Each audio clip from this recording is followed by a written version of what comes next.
భారత న్యాయ వ్యవస్థ ప్రతిష్టను దిగజార్చేలా ఎన్సీఈఆర్టీ పాఠ్యపుస్తకాల్లో పొందుపరిచిన అంశాలపై సుప్రీంకోర్టు నిప్పులు చెరిగింది. న్యాయ వ్యవస్థ అవినీతిమయమని విద్యార్థులకు బోధిస్తారా అని ప్రధాన న్యాయమూర్తి జస్టిస్ సూర్యకాంత్ ధర్మాసనం తీవ్రంగా ప్రశ్నించింది. ఈ అంశాన్ని అత్యంత సీరియస్గా తీసుకున్న సర్వోన్నత న్యాయస్థానం సుమోటోగా కేసును స్వీకరించి విచారణ చేపట్టింది.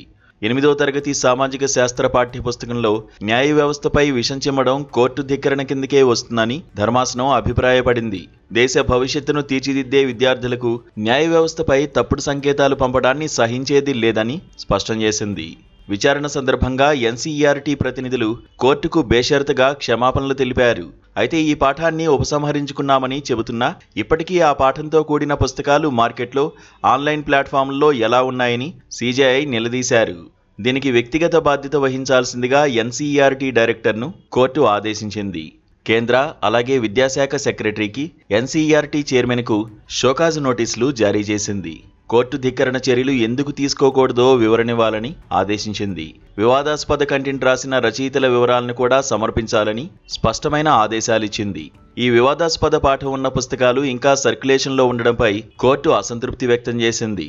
కేంద్ర, రాష్ట్ర విద్యాశాఖలు సమన్వయంతో వ్యవహరించి మార్కెట్లో ఉన్న ఆ పుస్తకాలను తక్షణమే సీజ్ చేయాలని సూచించింది.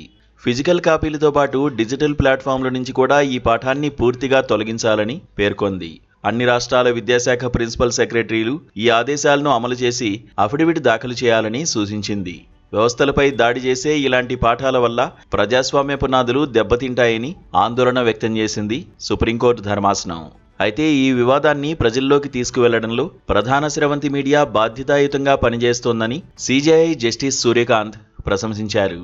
మీడియా ప్రజాస్వామ్యానికి 4వ స్తంభం అని, ఇలాంటి తప్పులను ఎత్తిచూపడం ద్వారా వ్యవస్థలను కాపాడుకోవచ్చని ఆయన వ్యాఖ్యానించారు. గతంలో కూడా పాఠ్యపుస్తకాల్లో మార్పుల విషయంలో పలు విమర్శలు వచ్చిన నేపథ్యంలో ఈసారి సుప్రీంకోర్టు తీసుకున్న కఠిన నిర్ణయం విద్యాశాఖలో చర్చనీయాంశంగా మారింది. ఇక బాధ్యులపై కఠిన చర్యలు తీసుకోవాలని ఆదేశిస్తూ తదుపరి విచారణను మార్చి 11వ తేదీకి వాయిదా వేసింది.